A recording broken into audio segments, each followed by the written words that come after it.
De novo con todos vostedes, lle damos a benvida e a boa noite a Juan Manuel Vidal, portavoz do Partido do Popular no Concello de Pontecesures. Moi boa noite, benvido, señor Vidal, como estamos? Gracias, boa noite, moitas gracias polo convite. Como está vivindo a situación xudicial en Madrid? Kitchen, mascarillas e Begoña Gómez.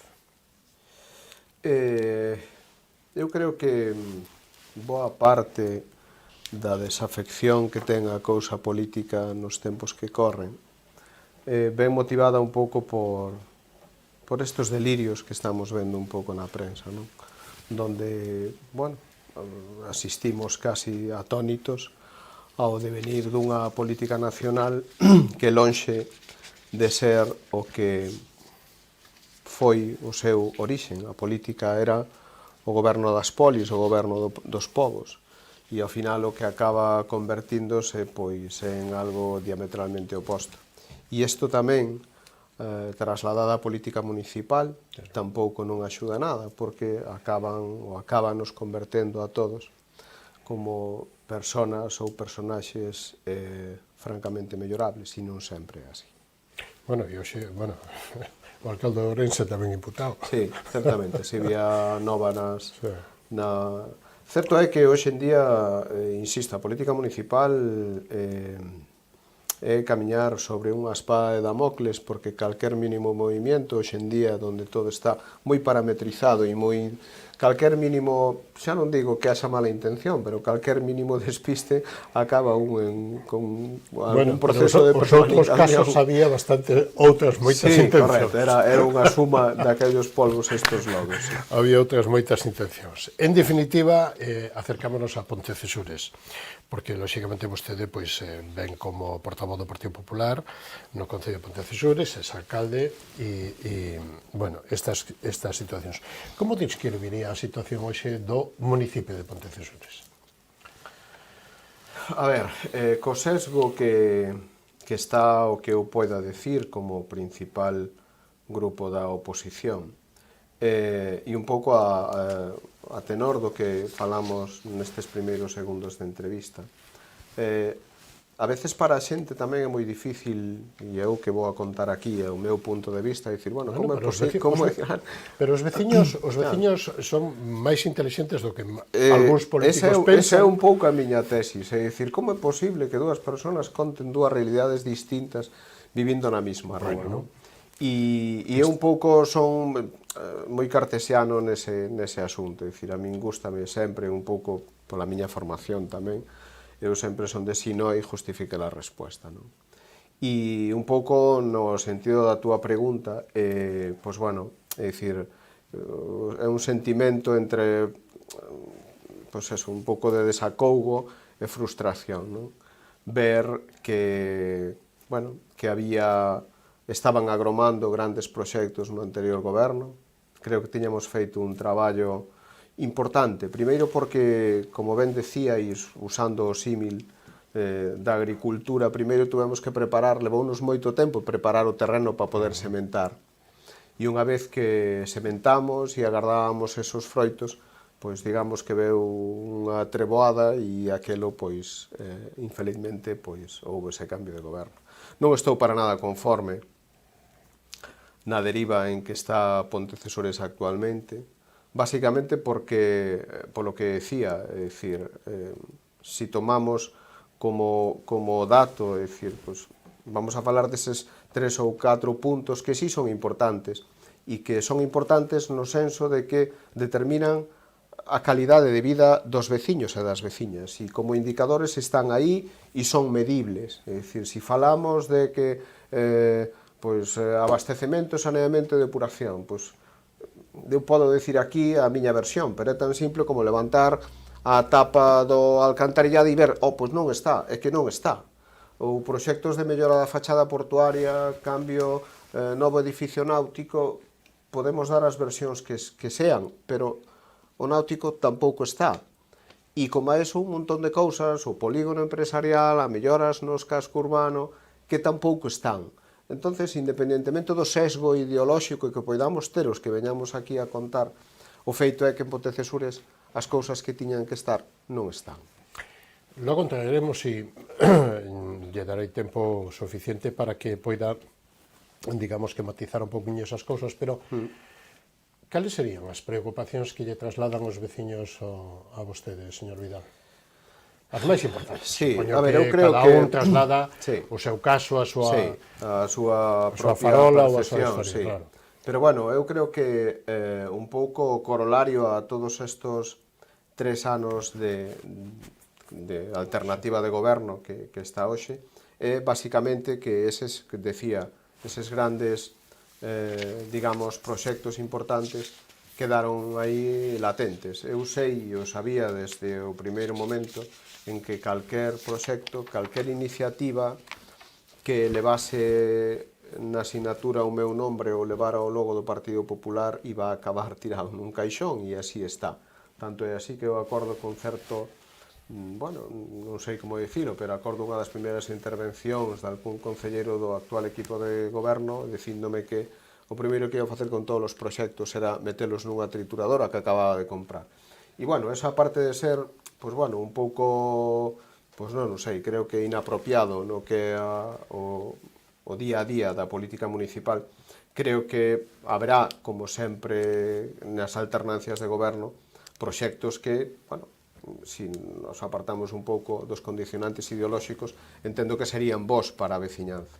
Nese sentido, insisto, sobre todo temas importantes e que van a determinar a calidade de vida dos veciños e das veciñas a corto e medio plazo, todo o que é o tema de saneamento, todo o que é o tema de abastecemento, que en Pontecesures haxa agua, que este ben o alcantarillado, que se eliminen os vertidos do río Ulla, que as instalacións deportivas e o resto de instalacións municipais estén en orden de marcha.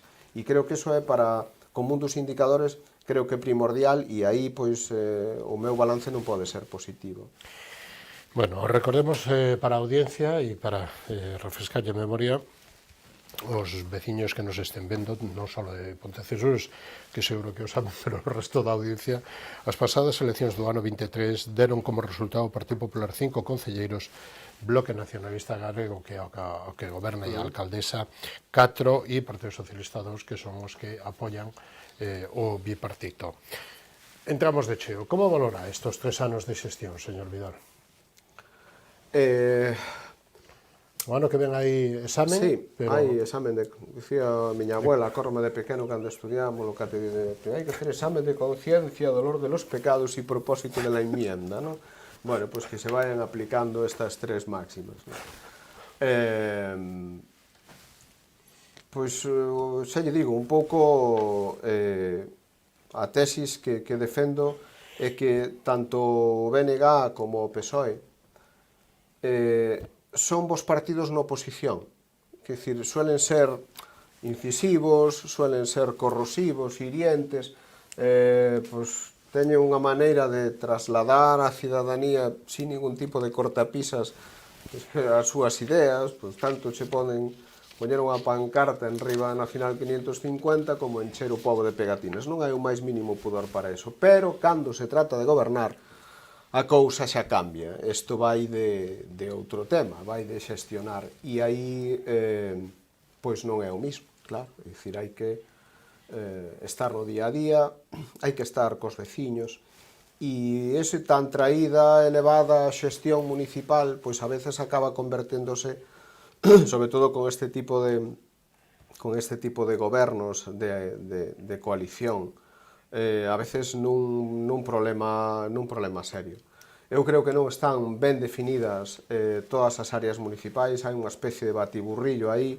A alcaldesa, digamos, atribúese para ela pois un pouco unha especie de gurú que sabe o que Pontecesures necesita e quen lle pode dar e únicamente lle pode dar ela, e iso comprenderá que non estamos de acordo con ele. Eu creo que foron uns 3 anos de moitas ocasións perdidas, e o teño comentado así moitas veces, pois tomando un café ou con algún e tal, e isto a veces dirá, que pretenden facer vostedes se ganan as próximas eleccións? Pois teremos que coller a última carpeta que deixei e dice, bueno, pois como decíamos o día anterior, vamos a empezar donde o deixamos.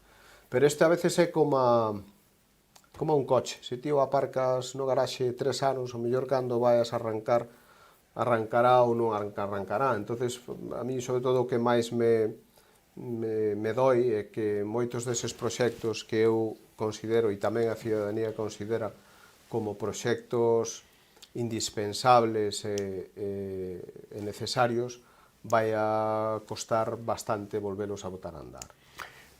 Poñémoslle por aí ou imos á parte económica da situación do Concello e os orzamentos para este ano 26? Como queira, a ver, económicamente Pontecesures sempre tuvo unha economía saneada, que dicir, non dependeu nunca de créditos externos, non temos aberto ningún crédito con ninguna entidade bancaria e temos un remanente positivo de tesorería de máis de 2 millóns de euros. Xo había e sempre un pouco, ou foi habendo, en parte por aquelo, polas propias reglas fiscales de que o superávit solamente se podía usar para pagar deudas que non había, ou ben para financiar proxectos financieramente sostenibles. Que teñamos remanente positivo, a priori non quere dicir máis que actualmente temos unhas contas saneadas, pero o que preocupa é, sobre todo, a deriva destos anos, e me explico. En toda a legislatura aprobouse un único orzamento, que non difiere moito do anterior, as partidas siguen máis ou menos as mismas. Aquela crítica que decían, vostede ten todavía partidas que están obsoletas, pois siga vendo as mismas. Hai, e así o dixen na última comisión de aprobación da Conta Xeral do ano 25, que se trouxo hai escasos días, e alertaba sobre varias cuestións. Primeiro, a excesiva dependencia do Concello de Pontecesures de subvencións externas. Acabamos, ou están convertendo o Concello de Pontecesures lonxe dun concello, casi o están convertindo nunha gestoría, é dicir, usted me dá un poucos cartos e eu vou nos distribuindo en obras que eu entendo, baixo o meu criterio, máis ou menos importantes. Falamos de Diputación e Xunta, non? Obviamente, Diputación e Xunta. Nunca tantos cartos entraron no Concello de Pontecesures de organismos supramunicipales como nestes últimos anos. Sin embargo, pois direi que todas esas inversións, se as sumamos e as comparamos, hai un 74% menos que o que había no goberno anterior, a data actual. Teñen proxectos empezados, moitos deles con retraso, outros deles non sei en que acabarán dando. E despois hai outros indicadores que este como cando un vai facer unha analítica ao médico, é dicir, hai certos parámetros que aparecen con asterisco e nesta conta do Concello os asteriscos máis destacables eu diría que son, sobre todo, a reducción do IBI, quero dicir, pois hai menos impostos directos que gravan a vivenda, co cal hai menos vivenda que gravar.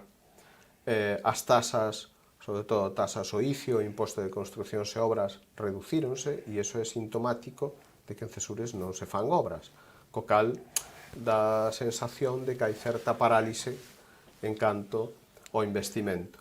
E, paralelamente, e sorpresivamente tamén, outras magnitudes un pouco irónicas, como pode ser as multas de tráfico, multiplicámolas por 5. E entonces, bueno, pois, con este mix, pois, se isto lle facemos un análisis económico medianamente serio, pois, bueno, dá un pouco unha sensación de que non é unha xestión, digamos, coherente. E isto como afecta, como está afectando e que hai que facer para desenvolver o comercio local, para aproveitar o auxe que teñen os camiños, e fala dos camiños, tanto do camiño portugués por terra como do camiño polo Ulla. Polo Ulla, vale? Falo de, bueno, que ademais hai que pasar por aí para continuar, non? O sea que paso obligatorio. Sí. O comercio, o polígono industrial que falábamos, da Torreira, como está ese proxecto, que en definitiva é o que axuda a crear emprego é dicir, que a que haxa máis movimento, máis facturación e máis emprego, máis economía. A pouco que nos preocupemos en revisar algún dato que, insisto, datos oficiais. É dicir, se vostede colle os datos do Instituto Galego de Estadística e fai un análise, por exemplo, da renta per cápita, a renta que hai por cada unha das unidades familiares da comarca, Pontecesures está nos primeiros lugares. Bien? E dirá, e por que non tendo ese tecido industrial está nos primeiros lugares e, sin embargo, outros, pois, nomeadamente, por exemplo, que me cae máis a beira o Concello de Valga, que ten, digamos, un potencial industrial moito maior, maior superficie, maior asentamento, pois a renta per cápita é casi 2.000 ou 3.000 euros por debaixo. E iso é, basicamente, ao meu entender, porque hai, digamos, unha salida obligada de xente de Pontecesures que ten que buscar recursos noutros lados. Fundamentalmente, pois, bueno, eu teño criticado, entre comillas, enténdaseme algunha vez, o estar dentro dunha zona, digamos, de monocultivo aluminio e hidrometal, pois fai que a nosa mocidade teña que salir do Concello de Pontecesures. E iso non é un bo indicador. E eu digo sempre, eu creo, e así eu teño dito pois infinidade de ocasións nos plenos, o que se trata, ou digamos a nosa meta é, pois, a parte da consideración do que é calidade de vida en canto a dotacións e tal, pois tamén que a renta pois, que vaya tamén paralela, é dicir, que a xente lle bota man ao peto e teña cartos para gastar. Paréceme peligroso non aproveitar as posibilidades que a industria dá, e eu direi que o futuro de Pontecesures será un futuro que terá que estar ligado á industria ou non será, porque o comercio ten o recorrido que ten, ben sabemos o que hai, e a hostelería ten o recorrido que ten, e así tamén o estamos vendo, pois, por exemplo, nas últimas campañas que hai de Tapea a Lamprea e todo este tipo de cuestións que se organizan. E entonces, e un pouco tamén relacionado co tema de vivenda, a única maneira que eu entendo dende o meu saber de fixar poboación e renta a un pobo é con industria. Hai outros povos con algunha outra casuística moi especial que poden vivir enteiramente do turismo, pero nin tan siquiera é unha boa praxis esa. Entonces, en tanto en canto sexamos capaces de asentar poboación que demande vivenda, que xenere demanda agregada, haberá máis comercio en Pontecesures do que hai. E a labor desas administracións públicas é crear o caldo de cultivo, poñer esa... E tanto o entorno como a ubicación é moi boa para a industria, para a polígono industrial, como está o proxecto.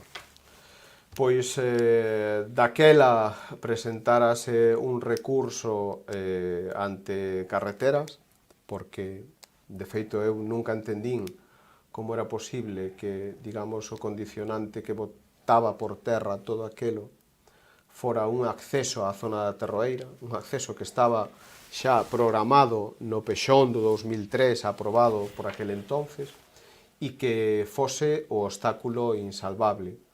Decía ao principio, estamos aí nun compás de espera. Certo é que 3 anos en políticas industriais son moitos anos.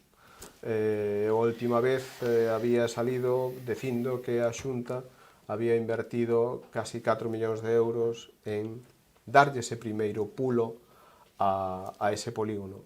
4 millóns de euros que volveron a ter que volver para os orzamentos e destinalos a outras cousas en tanto non se desenquiste isto. Pero, insisto, eu teño fe en que máis pronto que tarde haxa pois, algún tipo de boa nova neste sentido. Máis que nada porque, como ben dixen, non entendo un futuro de Pontecesures a corto medio plazo se non é ligado dunha maneira ou outra a certas actividades industriais, que podemos exixir e ser super cautelosos porque estamos vendo exemplos en zonas próximas, en Teo, noutros lados, onde este asentamento de determinados tipos de industrias están xerando moita controversia. Temos que ser moi escrupulosos co que queremos ter ali e como vamos ter ali, e ser exixentes en canto ao cumprimento normativo, máis alá incluso dos mínimos exigibles por lei, pero o que non podemos é nadar contra unha corriente que no cal a inmensa maioría dos concellos de Galicia aposta. Festas e unha das das festas da zona máis importantes é a festa da Lamprea. E isto axuda, moviliza, comercio, os valeiros, os pescadores. Bueno, que pasa con isto e que balance fai da promoción turística que sigue movendo toda a roda da economía? Eu daquela fai 11 anos, a primeira vez que entrei na política municipal, pronosticaba que o comercio tiña que ser un pulo importante para Pontecesures, un pouco polo que vostede acaba de decir, porque ten casi todos os condicionantes para poder telo. É dicir, eu creo que a xente, a veciñanza, non é consciente todavía do inmenso potencial que ten o río Ulla, e de feito a maioría das actuacións que se fixeron no goberno que eu presidía iban encaminhadas sempre á mellora da fachada portuaria e a reverter un pouco esa situación dun Cesures que históricamente medrou ás costas do río. E esa promoción e ese por en valor o río significa tamén por en valor o que hai dentro do río. E nese sentido, pois, insisto, é bastante frustrante ver que por terceira vez nesta legislatura este actual goberno desaproveita unha magnífica oportunidade de facer unha festa senlleira en Pontecesures. Pontecesures ten dous referentes gastronómicos incuestionables, unha é a festa do churro e outra é a festa da Lamprea, e o ten por méritos propios. Claro. É dicir, Pontecesures ten, eu creo que é o Concello de Galicia onde hai máis xente que se dedica, máis familias ao tema do churro, e onde hai máis familias que se dedican ao tema da pesca da Lamprea. Co cal, eu entendo que ten todo o sentido do mundo. Certo é que o churro, pois, digamos que a oferta é máis fácil de controlar porque os ingredientes están aí. Para a festa da Lamprea, o ingrediente principal, pois, si ten certa volatilidade. Pero, neste caso, neste ano en concreto, donde me consta de que había e sobraba Lamprea no Ulla para facer a festa da Lamprea, co que se pescaban as embarcacións do río Ulla en 2 días, fais a festa da Lamprea. Díxeno no pleno e non gustou nada. A min chamaronme valeiros que estaban dispostos a ceder 100 lampreas gratis para facer a festa da Lamprea. Reprochaba a alcaldesa porque non me chamou. Non me chamou porque eu estou no grupo que se chama de oposición. Se estuvera nun grupo chamado de goberno, pois xa lle teria chamado. Pero como estou nun grupo de oposición, vostede é a que ten que ter esa iniciativa de querer. E que en definitiva unha festa non quere decir que o precio sea baixo. Se pode subir un pouquiño o precio e ganamos un pouco todos, pero se mantén a tradición, mantén e se lle dá vida aos traballadores do mar. Neste caso do río. Eu entendo que a veces na última edición da Lamprea que se fixo cando eu presidí o Concello foi no ano 23. Daquela fixemos un cambio na maneira de poñer en valor a Lamprea. Certo era que a maneira de facer a bordelesa, pois, 100, 200 lampreas, a veces é complicado, porque hai que ter unha cantidad de material importante e hai que ter, pois, tal. O feito de tratar de atraer máis, digamos, comensales, xente que aprecie e que poña en valor. A veces hai que facelo en cantidades pequenas, porque non van comer unha lamprea de 1,2 kg ou 1,5 kg entre un pouco, primeiro porque mellor visualmente pois xa lle dá un pouco de parraque. Daquela habíanse feito 3 presentacións distintas para tratar de que, bueno, tomarlle o pulso pouco a pouco o tema da Lamprea. E desde entón, pois non se volveu a tocar, e insisto, é moi frustrante. Pero a festa da Lamprea de Pontecesures sempre foi un referente. Teno que seguir sendo. E na zona non hai outro, porque logo temos que ir a Arbo. E a mí o que me enerva de toda esta problemática é que, insisto, me consta de que este ano de Pontecesures, dos valeiros de Pontecesures, saliron lampreas para Arbo e salían lampreas para Portugal. E iso non ten sentido. Iso non é admisible nun goberno que a pouco que se preocupe por manter unha tradición gastronómica e por ter un mínimo interés en posicionar a Pontecesures no mapa gastronómico, pois non debería ser. Non pode ser que aquí non se faga dicindo que non hai lamprea e 200 metros máis arriba, nas pesqueiras de Herbón, haxa 6 restaurantes pois que fagan durante 15 días a actividades. Eu non o admito, non o tolero e non o comparo. Bueno, outra cousa é o precio, que teña que ser a 4 ou a 5 ou a 6, un euro máis ou un euro menos. Pero pasa igual, co pan, co aceite ou claro, ovos. pero, bueno, en definitiva, que nos quedan un par de minutiños. Todo isto como vai a afectar e como se prevé o que habría que facer. Temos o ano que ven, que é ano xacobeo, e, lóxicamente, pois vai haber unha riada de peregrinos, e non só eso, sino outro tipo de eventos e tal, que veñan e que pasen por que hai que facer, que se debería facer ou que propón o Partido Popular que se faga en Pontecesures para aproveitar esta situación. Pasa necesariamente por axudar. Axudar en que? É dicir, as administracións temos que ser proactivas e temos que buscar ser esa area no zapato da iniciativa privada que quere tamén entrar nese ámbito da hostelería e tamén do turismo.